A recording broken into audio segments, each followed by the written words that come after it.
ഭൂമി ശാന്തതയിൽ ജീവിച്ചിരുന്ന ഒരു കാലമുണ്ടായിരുന്നു. മനുഷ്യനെന്നൊരു പേരുപോലും ഈ ലോകം കേട്ടിട്ടില്ലാത്ത ഒരു കാലം. അന്ന് കാടുകൾ വെറും കാടുകളായിരുന്നില്ല, അവ പച്ചയുടെ അനന്ത സമുദ്രങ്ങളായിരുന്നു. കടലുകൾ വെറും വെള്ളമല്ല, വെളിച്ചം നിറഞ്ഞ അതിരില്ലാത്ത ആഴങ്ങൾ. ജീവൻ എല്ലായിടത്തും പുഷ്പിച്ചു, സ്വതന്ത്രമായി, അനാദികാലത്തിൻ്റെ ശക്തിയോടെ. അത് ക്രിട്ടേഷ്യസ് കാലഘട്ടം. ഭൂമിയുടെ മഹാഭീമന്മാർ അരങ്ങേറ്റം നടത്തിയ സമയം. വൻ കൂട്ടങ്ങളായി ട്രൈസറാടോപ്സ് ഭൂമിയെ ചവിട്ടി സഞ്ചരിച്ചു. അവയുടെ ഓരോ ചുവടും ഭൂമിയുടെ ഹൃദയമിടിപ്പുപോലെ മുഴങ്ങി. ആകാശത്ത് വലിയ പറവകളെക്കാൾ ഭയാനകവും അതിമനോഹരവുമായ ടെറോസോറുകൾ കാറ്റിനെ ചീന്തി പറന്നു. കടലുകളിൽ ചിറകുകളും കൂരായ പല്ലുകളുമുള്ള ഭീകരജീവികൾ നിശബ്ദമായ അതിആഴങ്ങളിൽ ആധിപത്യം സ്ഥാപിച്ചു. അവിടെ ഒരു നിയമം മാത്രം, ശക്തിയുടെ നിയമം. ഒരു ലോകം അവിശ്വസനീയമായ വലിപ്പവും ശക്തിയും നിറഞ്ഞ, അവിടെ ജീവൻ ഭയത്തോടും ഭംഗിയോടും കൂടി ഒരുമിച്ച് നൃത്തം ചെയ്തു.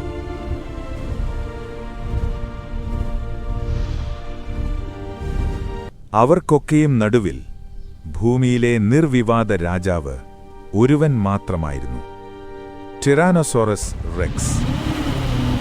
2 ടൺ ഭാരം, ശുദ്ധമായ മാംസപേശികളും ശക്തിയും, കൂരായ നഖങ്ങൾ, ഭയപ്പെടുത്തുന്ന പല്ലുകൾ, ഭൂമിയോളം പഴക്കമുള്ള ഒരു വേട്ടക്കാരന്റെ സ്വഭാവം. അവൻ നടന്നുപോകുമ്പോൾ ഭൂമി തന്നെ വിറയ്ക്കുന്നതുപോലെ തോന്നും. അത് ഒരു ലോകമായിരുന്നു, അതിൻ്റെ ക്രൂരതയിൽ പോലും പൂർണ്ണതയുണ്ടായിരുന്ന ഒരു ലോകം.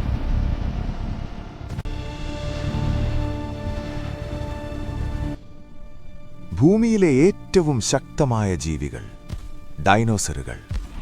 അവർക്കറിയില്ല അവരുടെ അവസാന നിമിഷങ്ങൾ തുടങ്ങിക്കഴിഞ്ഞെന്ന്.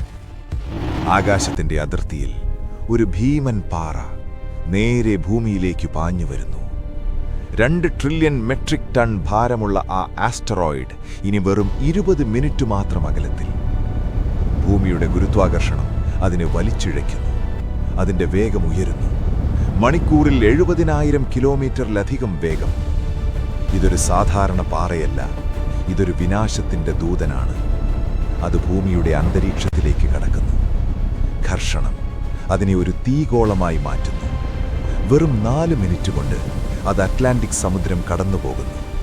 ചുറ്റുമുള്ള വായു പൊട്ടിത്തെറിക്കുന്നു. വാതകവും പൊടിയും ചേർന്ന് വെളുത്ത ചൂടുള്ള പ്ലാസ്മയായി മാറുന്നു. 20,000 ഡിഗ്രി സെൽഷ്യസ്, സൂര്യന്റെ ഉപരിതലത്തേക്കാൾ കൂടുതൽ ചൂട്. അത് അന്തരീക്ഷത്തിലൂടെ കടക്കാൻ വെറും 5 സെക്കൻഡ് മാത്രം. എല്ലാം ഒരു നിമിഷം പോലെ തോന്നുന്നു, പക്ഷേ ആ നിമിഷത്തിനുള്ളിൽ ചരിത്രം മാറുകയാണ്. ആസ്റ്ററോയിഡ് 30 ഡിഗ്രി കോണിൽ ഭൂമിയിലേക്ക് പതിച്ചു.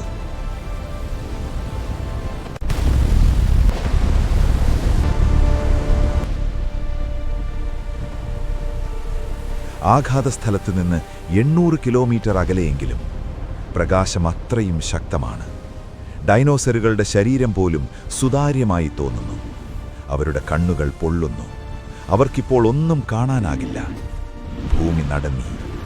100 ട്രില്യൺ മെട്രിക് ടൺ ശക്തിയുള്ള സ്ഫോടനം. ഹിരോഷിമയും നാഗസാക്കിയുമേക്കാൾ 1 ബില്യൺ മടങ്ങ് ശക്തി. ഉൾക്കടലിലെ വെള്ളം പോലും ഒരു നിമിഷത്തിൽ ആവിയായി മാറി. ആസ്റ്ററോയിഡ് ഭൂമിയിൽ ആഴ്ന്നിറങ്ങി. ആഘാതം മനുഷ്യൻ ഒരിക്കലും കണ്ടിട്ടില്ലാത്തത്ര ശക്തമായിരുന്നു. ലക്ഷക്കണക്കിന് ആണവ ബോംബുകൾ ഒരുമിച്ച് പൊട്ടിച്ചതിനേക്കാൾ ശക്തി. ഒരു നിമിഷം കൊണ്ട് അടുത്തുള്ള എല്ലാ ജീവികളും നശിച്ചു. ഭൂമിയുടെ മേൽപ്പരപ്പ് പൊട്ടിത്തെറിച്ചു. വൻ പാറകളും പൊടിയും ആകാശത്തേക്കുയർന്നു. ആകാശം മുഴുവൻ പൊടിയും പുകയും കൊണ്ട് മൂടപ്പെട്ടു. സൂര്യപ്രകാശം ഭൂമിയിലെത്താൻ കഴിഞ്ഞില്ല. ദിവസങ്ങൾ, ആഴ്ചകൾ, മാസങ്ങൾ. ഭൂമി ഇരുട്ടിലായി. സസ്യങ്ങൾ വളരാൻ കഴിഞ്ഞില്ല. ഓക്സിജൻ കുറയാൻ തുടങ്ങി. ആഹാരമില്ലാതെ ഡൈനോസറുകൾ മരിക്കാൻ തുടങ്ങി. വലുതോ ചെറുതോ, ശക്തിയോ ദുർബലമോ, ഒന്നും രക്ഷപ്പെടാനായില്ല. അതോടൊപ്പം ഭൂമിയിലെ കാലാവസ്ഥ പൂർണ്ണമായും മാറി. തണുപ്പ് കൂടി. ജീവിക്കാൻ കഴിയാത്ത സാഹചര്യം. ഇതാണ് ഡൈനോസറുകളുടെ അവസാനത്തിൻ്റെ യഥാർത്ഥ കാരണം ഒരാസ്റ്ററോയിഡ് മാത്രമല്ല, അതിൻ്റെ പിന്നാലെ വന്ന മാറ്റങ്ങളാണ് ഒരു ലോകത്തെ തന്നെ ഇല്ലാതാക്കിയത്.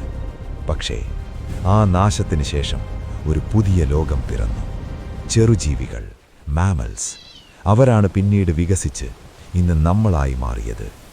അതായത് ഡൈനോസറുകളുടെ അവസാനമാണ് മനുഷ്യരുടെ തുടക്കം. ഭൂമി എപ്പോഴും മാറിക്കൊണ്ടിരിക്കുന്നു. ഒരു നിമിഷം എല്ലാം മാറ്റാൻ മതി.